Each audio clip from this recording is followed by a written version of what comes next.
الحمد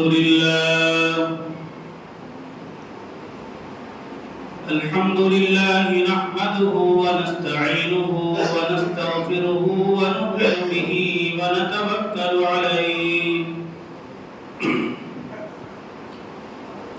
ونعوذ بالله من شرور أنفسنا ومن سيئات أعمالنا من يهد الله فلا مضل له ومن يضلله فلا هادي له ونشهد أن لا إله إلا الله وحده لا شريك له ونشهد أن سيدنا ونبينا ومولانا محمدا عبده ورسوله الذي أرسل إلى الناس كافة بشيرا ونذيرا وداعيا إلى الله بإذنه وسراجا منيرا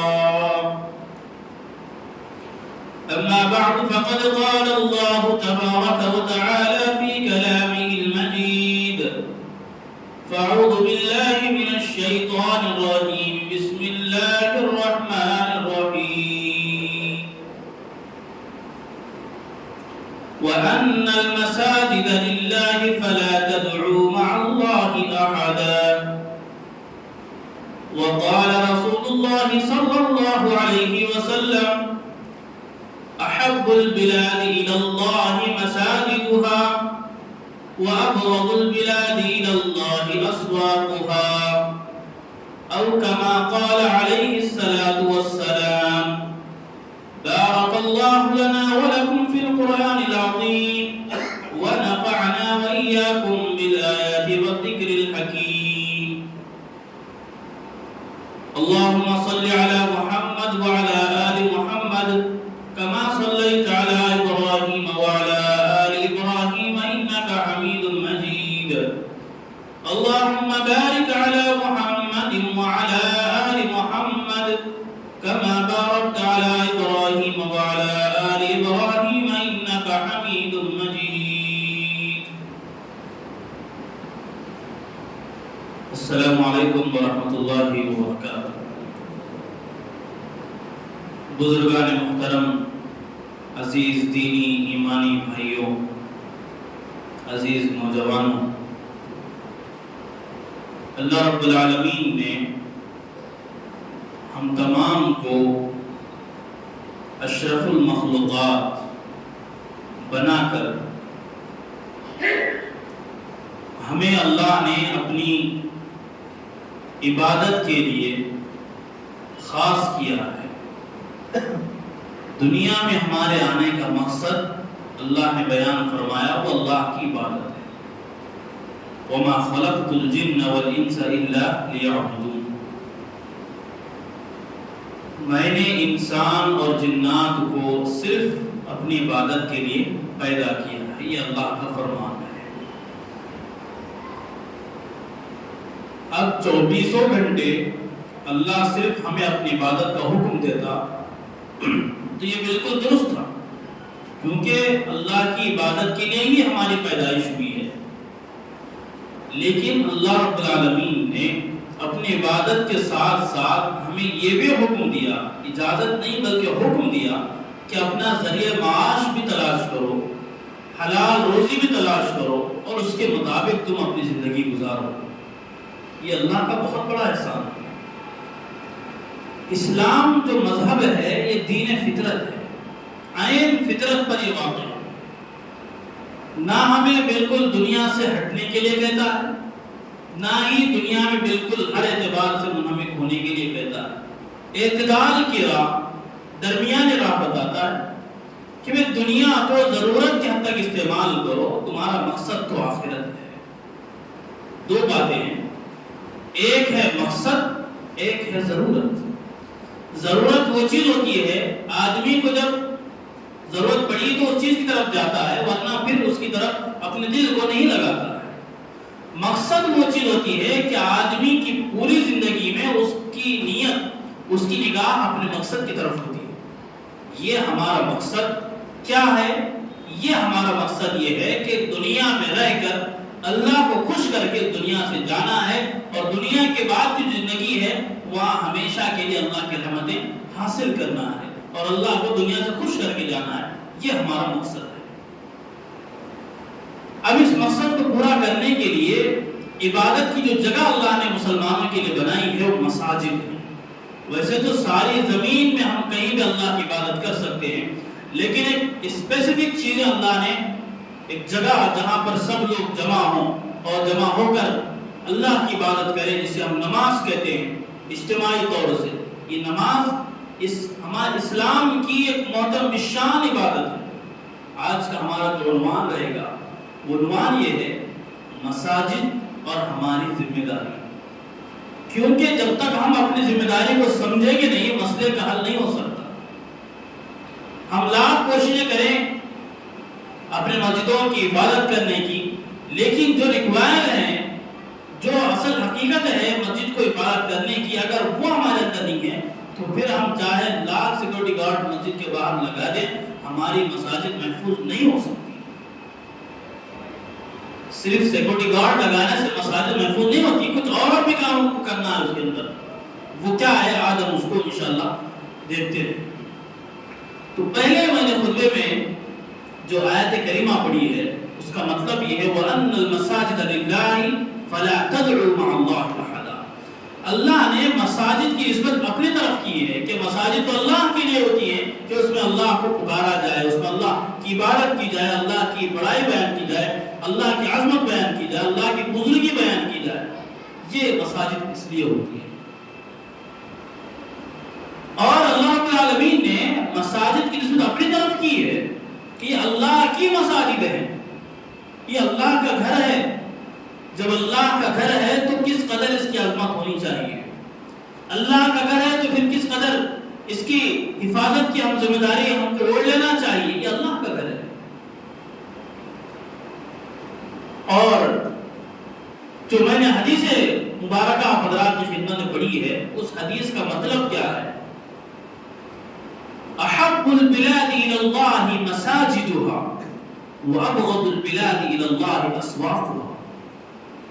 صحیح مسلم کی روایت ہے، نبی اکرم صلی اللہ علیہ وسلم کا فرمان ہے کہ جگہوں میں سب سے بہترین جگہ اللہ کی نگاہ میں وہ مساجد ہے۔ سب سے محبوب جگہ اللہ کو کون سی ہے بھائی؟ مساجد ہے۔ اور سب سے مقبول ترین اللہ کی نگاہ، اللہ کے یہاں جو جگہ ہے وہ بازار ہے۔ دونوں اپوزٹ چیزیں ہیں۔ مساجد وہ ہیں جو ہر اعتبار سے پاک ہوتی ہیں، شور شرابے سے، آواز و پکار سے، دوسرے مختلف چیزوں سے مساجد پاک ہوتی ہے، اس لیے اللہ محبوب ہے۔ تو بات معلوم ہوئی کہ ہر وہ کام جہاں پر اللہ کی رضا ہوتی ہے، جہاں پر اللہ کو خوش کرنے کے لیے کام کیا جاتا ہے، وہ جگہ اللہ کی نگاہ میں بڑی محبوب ہوتی ہے۔ مساجد اللہ کے یہاں بڑی محبوب ہے، بہت پسندیدہ ہیں۔ اور مساجد کا حق کیا ہے؟ اللہ رب العالمین نے بیان فرمایا کہ مساجد کیسے آباد ہوتی ہیں۔ کیا صرف چونے گارے کی وجہ سے مساجد آباد ہوتی ہیں؟ سنگ مرمر ہم نے لگا دیا تو ہم سمجھ رہے کہ ہم نے بہت بڑا کام کر لیا؟ وہ بھی ہے، مسجد کی تعمیر کرنا بھی سب سے بڑا ثواب ہے، لیکن اس سے بڑا ثواب ہے مسجدوں کی حفاظت کرنا، اس کو آباد کرنا۔ اللہ نے صاف سورۃ التوبہ کے اندر یہ بیان فرمایا انما یعمر مساجد اللہ من آمن باللہ والیوم الآخر۔ مسجدوں کو آباد کرنے والے تو وہ لوگ ہیں جو اللہ پر اور آخرت کے دن پر ایمان رکھتے ہیں۔ یہ ہے مسجدوں کی اصل آبادی۔ تعمیر کی طرف بھی ہماری نگاہ ہونی چاہیے، لیکن تعمیر کرنے کے کا مقصد ہی یہی ہوتا ہے کہ مسجد کو آباد کرنا ہے۔ ورنہ اگر مسجدوں کو تعمیر کر کے چھوڑ دیا جائے تو پھر ایک میوزیم کی حیثیت اس کی ہو جائے گی، بھئی وہاں مسجد ہے، فلاں جگہ مسجد ہے، فلاں جگہ مسجد ہے، لیکن آباد ہی نہیں ہے، تو پھر اس تعمیر کرنے کا مقصد کیا رہا؟ جو فضیلتیں ہمارے حدیث مبارکہ میں بھی مساجد کو بنانے کی، تعمیر کرنے کی، تو اس کو آباد کرنے کے لیے ہے۔ وہ آباد کرنے کی غرض سے مسجد کو آباد کریں گے، مسجدوں کو تعمیر کریں گے، تو پھر اس ثواب میں ہم شامل ہو سکتے ہیں۔ ورنہ صرف مساجد بنا کر ہم نے یہ سمجھ لیا کہ بس ہماری ذمہ داری پوری ہو گئی، تو یہ نادانی کی بات ہے، یہ نادانی کی بات ہے، کیونکہ اللہ کا واضح فرمان ہے انما یعمر مساجد اللہ من آمن باللہ والیوم الآخر۔ مسجدوں کا آباد تو وہ لوگ کرتے ہیں جو صحیح معنوں میں اللہ پر ایمان رکھتے ہیں اور صحیح معنوں میں آخرت کے دن پر ایمان رکھتے ہیں۔ اور مسجدوں کو آباد کیسے کرتے ہیں؟ مسجدوں کو آباد کیسے کرتے ہیں؟ وَأَقَامَ الصَّلَاةَ وَآتَى الزَّكَاةَ وَلَمْ يَخْشَ إِلَّا اللَّهَ۔ جن کی صفت یہ ہے وہ مسجدوں کو آباد کرتے ہیں نمازوں کے ذریعے، عبادات کے ذریعے، ریاضات کے ذریعے وہ مسجدوں کو آباد کرتے ہیں۔ آج امت مسلمہ کا سب سے بڑا مسئلہ یہی ہو گیا ہے، مسجد کے سر کٹانے کے لیے تیار ہے لیکن مسجد میں سر جھکانے کے لیے تیار نہیں ہے۔ افسوس سے کہنا پڑتا ہے، افسوس کی بات۔ آج کیا ہو گیا امت کو، کیوں یہ مسجدوں سے دور ہو رہی ہے؟ اور اللہ نے ان سے وعدہ کیا تھا سربلندی کا، وہ کس لیے اللہ نے وعدہ کیا تھا اور کس شرط پر وعدہ اللہ نے کیا تھا؟ اس سربلندی کا، عزت کا، حکومت کا، سیاست کا اللہ نے جو وعدہ مسلمانوں سے کیا ہے وہ ایمان کی بنیاد پر کیا۔ وَلَا تَهِنُوا وَلَا تَحْزَنُوا وَأَنْتُمُ الْأَعْلَوْنَ إِن كُنتُم مُّؤْمِنِينَ کہ سربلندی تم کو ہی ملے گی، سربلند تم ہی رہو گے۔ ان کنتم مؤمنین، شرط ہے کہ ہمارے اندر ایمان ہونا چاہیے، اور ایمان کی اہم عبادت، افضل العبادات، اشرف العبادات جو ہے وہ نماز ہے۔ ہم ایمان والے ہیں، منہ سے دعویٰ کر رہے ہیں، زبانی دعویٰ کر رہے ہیں، لیکن ایمان کے جو لوازمات ہیں اس پر نہیں چل رہے تو پھر ہم کامل مومن نہیں ہیں۔ اور نماز کے بارے میں ہر وقت بات بتائی جاتی ہے، کتنی اہمیت ہے اس کی، اس کی اہمیت غیر معمولی ہے۔ اگر ہم قرآن کی آیات گننے لگ جائیں کہ کتنی آیتوں میں اللہ نے نماز کے تعلق سے باتیں بیان فرمائی ہے، تو ہمیں تقریباً 80 وہ آیات ملتی ہیں جس میں اللہ رب العالمین نے ڈائریکٹلی نماز کو حکم دیا ہے، اور اس کے علاوہ 300 ایسے مقامات ملتے ہیں جہاں پر اللہ نے انڈائریکٹلی حکم دیا ہے۔ نماز کی اہمیت آج مفقود ہوتی جا رہی ہے، ہمارے معاشرے سے چیزیں ختم ہوتی جا رہی ہے۔ ہم سمجھتے ہیں بھائی جمعہ کا دن آیا، نہا دھو کے اچھے سے عطر لگا کے ہم مسجد کو جائیں گے، یہ جمعہ کا حق ہے، یقیناً جمعہ کا حق ہے، لیکن صرف جمعہ کو ہم نے اصل سمجھ لیا، باقی نمازوں کے ہمارے نزدیک اہمیت نہیں ہے، تو پھر ہم اللہ کی نگاہ میں کیا ہمارا درجہ ہوگا؟ سوچیں، کیا اللہ کے بعد ہم جواب دیں گے؟ یہ اللہ کی مساجد ہیں، اللہ کا نام بلند ہونا ہے۔ اللہ نے جو 5 وقت نماز طے کی ہے وہ کس لیے طے کی ہے؟ اگر نہیں ضروری ہوتا تو پھر صرف جمعہ کی نماز رکھ دی جاتی اور کہا جاتا کہ بھئی ایک ہفتے میں آ جاؤ جمعہ کے دن، نماز پڑھ کے چلے جاؤ۔ نہیں، 5 وقت نماز کا جماعت کے ساتھ اہتمام کا حکم فرمایا ہے۔ یہ بڑی اہم عبادت ہے۔ آج مسجدیں مسلمانوں کے قبضے سے جا رہی ہیں تو اس کے ذمہ دار کون ہیں؟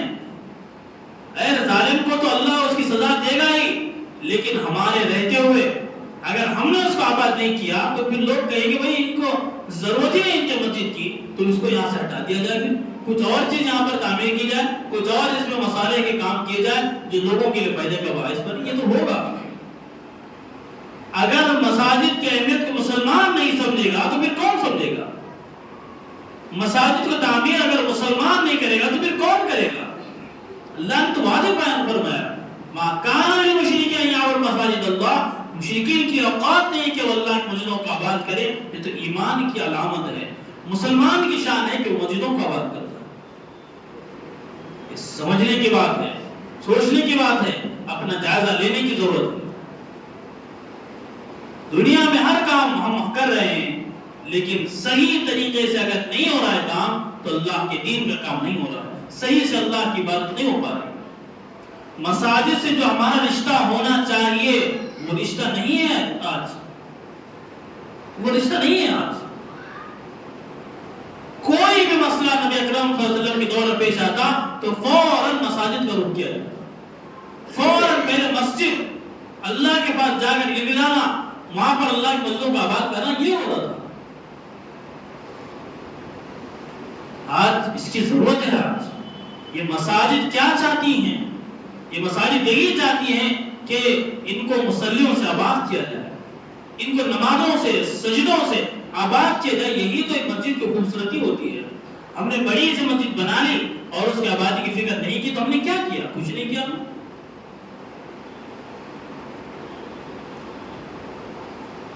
بزرگان محترم، عزیز دینی بھائیوں، یہ ہم سب کی ذمہ داری ہے۔ ہمارا تعلق مسجدوں سے گہرا ہونا چاہیے۔ جب تک ہمارا تعلق اللہ کے گھر سے نہیں ہوگا، اللہ کی مدد کیسے اترے گی؟ صحابہ بھی ہم جیسے انسان ہی تھے، لیکن ان کا ایمان اس لیول کا تھا کہ جو بھی چیز ہوتی مسجد میں حل ہوتی۔ مسجد، اس کا ایک خاص کونا نبی اکرم صلی اللہ علیہ وسلم نے تعلیم و تعلم کے لیے، لوگوں کو پڑھانے کے لیے خاص کیا تھا، جسے دنیا اصحاب صفہ کے نام سے جانتی ہے۔ آج بھی مسجد نبوی کے اندر اس حصے کو ایسے چھوڑ دیا گیا ہے جہاں پر اصحاب صفہ یعنی صحابہ وہاں پر تعلیم حاصل کرتے تھے، دین کی معلومات حاصل کرتے تھے۔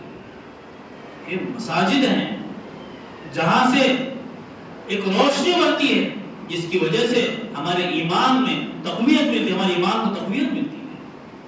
ہم ان مساجد کو کمزور نہ سمجھیں، اپنے تعلق کو مضبوط بنائیں۔ اللہ کا حکم ہے 5 وقت نماز کا، صرف جمعہ کا نہیں۔ قرآن مجید میں اگر آپ دیکھیں، جو فجر میں بھی تلاوت کی گئی، جو جمعہ میں عام طور سے تلاوت کی جاتی ہے، آیت کریمہ کی، یا ایھا الذین آمنوا اذا نودی للصلاۃ من یوم الجمعہ فاسعوا الی ذکر اللہ، کہ ایمان والو جب جمعہ کی اذان دی جائے تو فوراً مسجدوں کی طرف بھاگا کرو، لپکو مسجدوں کی طرف دوڑ لگاؤ۔ پورے قرآن میں لفظ جمعہ صرف ایک مرتبہ ہے، ایک مرتبہ۔ پورے قرآن مجید کی سورہ ہی اسی نام سے سورۃ الجمعہ۔ اس سورت کے اندر اللہ نے جمعہ کا یہ حکم فرمایا کہ جب جمعہ کی اذان دی جائے تو فوراً مساجد کا رخ کر لیا جائے۔ پھر اس میں ٹائم نہ دیکھا جائے کہ بیان کب شروع ہوگا، نماز کب کھڑی ہوگی، خطبہ کب ہوگا، یہ نہ دیکھا جائے۔ مسجدوں کو آئے، ہفتے میں ایک بار موقع ملتا ہے دین کی باتیں سننے کا، اس میں بھی ہم کوتاہی کیوں کرتے ہیں؟ مسجد سے دین کی جو باتیں ہوتی ہیں اپنی زندگی میں لانے کی کوشش کریں۔ ہم آئے مساجد کو، یہاں پر اللہ کی بات ہوتی ہے، اللہ کے دین کی بات ہوتی ہے، نبی اکرم صلی اللہ علیہ وسلم کی بات ہوتی ہے، ان کی شریعت کی بات ہوتی ہے، آپ کی سنتوں کو یہاں بیان کیا جاتا ہے۔ مساجد کو آئیں، اپنا وقت گزارے مساجد میں۔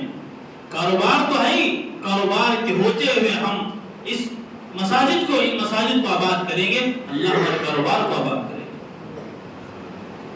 ہمارے کاروبار میں برکتیں آئیں گی۔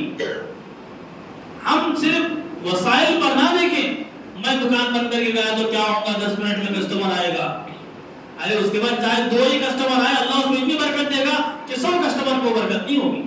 یہ اللہ کا۔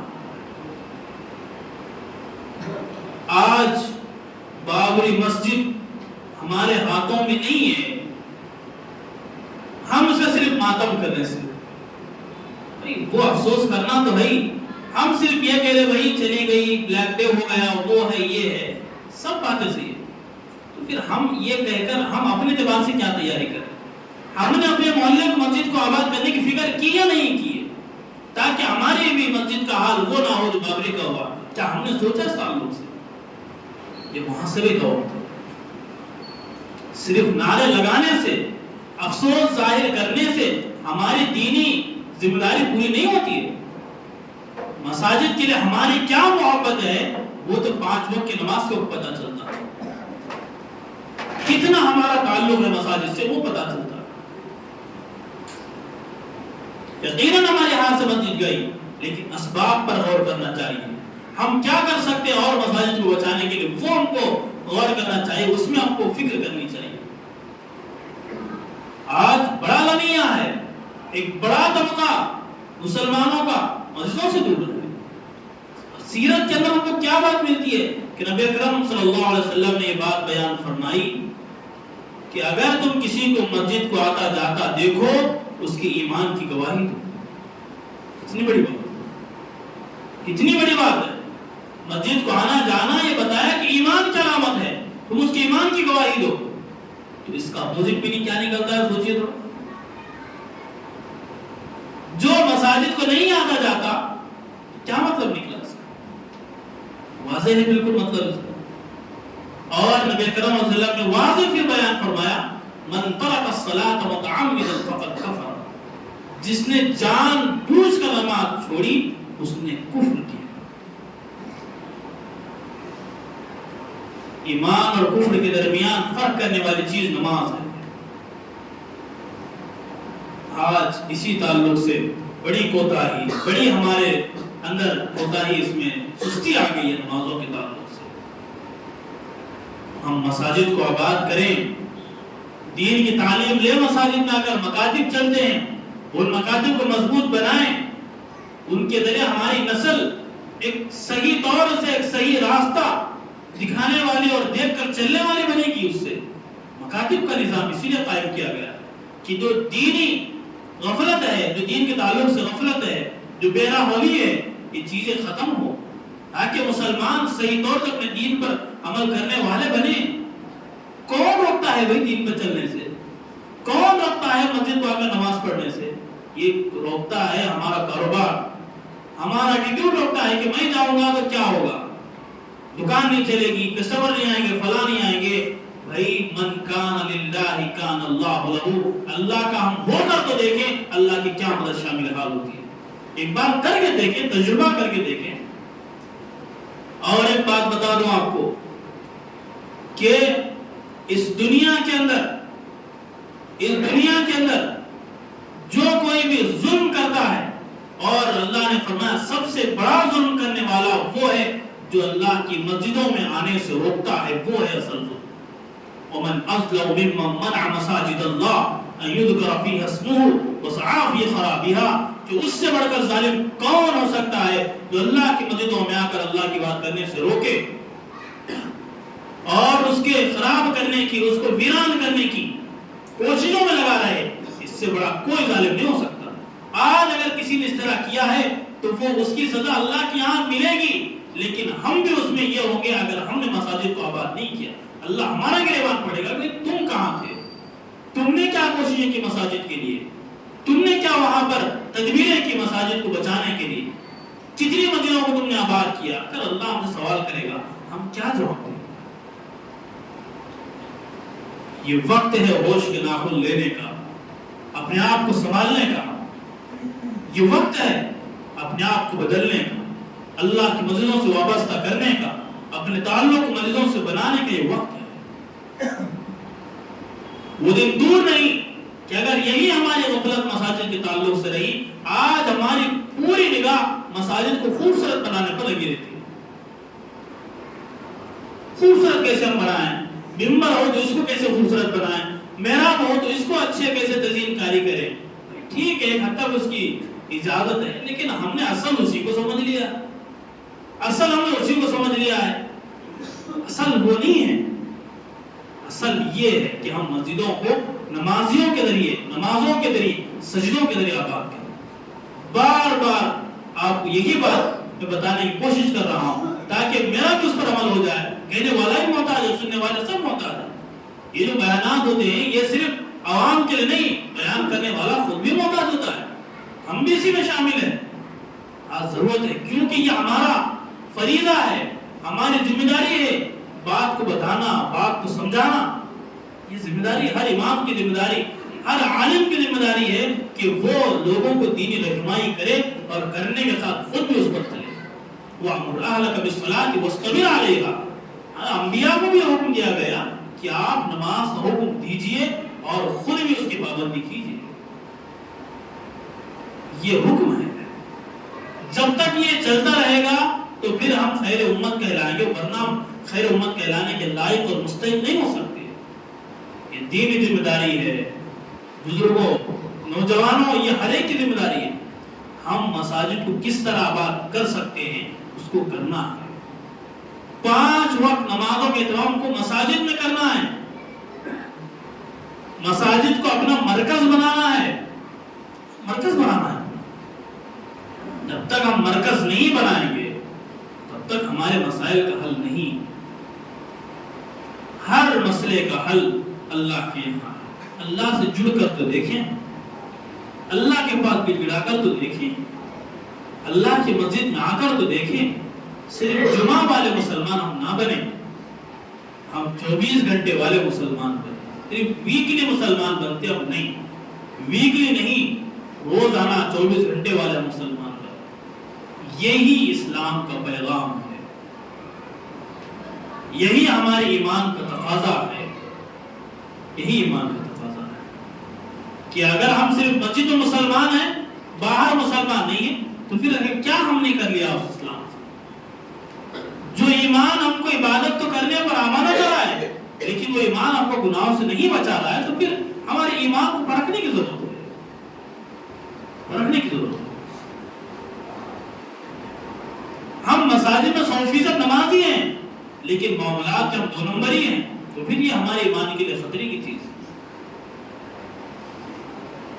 عبادات, معاملات, معاشرت, اخلاق, ان تمام چیزوں میں ہم کو صحیح سے رہنا, یہی اسلام کی تعلیمات ہر جگہ موجود ہیں. بارہا یہ بات آپ حضرات کی خدمت میں آتی ہے کہ اسلام یہ کمپلیٹ ریلیجن ہے, پرفیکٹ مذہب ہے. یہ ہر چیز میں, ہر میدان میں, ہر طرح کی رہنمائی یہاں پر کی گئی ہے.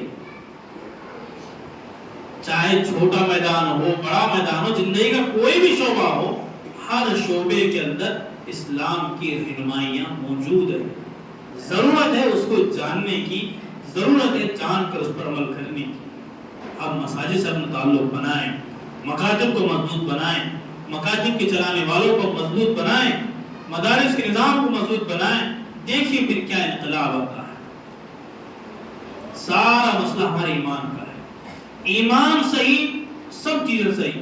وقت کے دور میں تکلیفیں آئیں گی, لیکن ہمیشہ کی راحت کا اللہ کا وعدہ ہے. وقتی طور پر مصیبت تو آئے گی, پریشانی تو ہوگی, مشکلات آئیں گی, لیکن پرماننٹلی اللہ نے سلوشن رکھا ہے کہ بھئی آپ کو سکون کی زندگی ملنے والی ہے. تھوڑی تکلیف اٹھا لو, دنیا میں بھلے نہ ملے, آخرت میں ملنا طے ہے, یہ اللہ کا وعدہ ہے. اور ان اللہ لا یخلف المیعاد, اللہ اپنے وعدے کی خلاف ورزی نہیں کرتا. تو آج پورے بیان کا خلاصہ 2 ہی باتیں ہیں. ہم خود بھی مسجدوں سے جڑیں اور دوسروں کو مسجدوں سے جوڑنے کی کوشش کریں. یہی صحیح معنوں میں مسجدوں کو آباد کرنا ہے. مسجدوں کو آباد کرنا صرف تعمیر کر کے نہیں, تعمیر کے بعد اصل کام ہے مساجد کو اللہ کی عبادت سے آباد کرنا, مساجد کو نمازوں سے آباد کرنا, مساجد کو سجدوں سے آباد کرنا. یہ ہم میں سے ہر ایک ایمان والے کی ذمہ داری ہے, بلکہ ایمان کی علامت ہے. اگر ہم نہیں کر رہے ہیں تو پھر ہمیں ایمان کے تعلق سے سوچنا چاہیے, جائزہ لینا چاہیے کہ ہمارا ایمان کس لیول کا ہے. تو اللہ تعالیٰ سے دعا ہے, اللہ تعالیٰ ہم تمام کو ہمیشہ مساجد سے جڑ کر رہنے کی توفیق عطا فرمائے, اور دوسروں کو مساجد سے جوڑنے کی توفیق عطا فرمائے, اور ہر وقت مسجدوں کو آباد کرنے کے اللہ ہمیں فکر لے کر چلنے کی توفیق عطا فرمائے. جو مشکلات, جو پریشانیاں ہیں, اللہ اس کو آسان فرمائے. اللہ کہنے والے کو بھی اور تمام سننے والوں کو عمل کی توفیق عطا فرمائے. وآخر دعوانا الحمدللہ رب العالمین.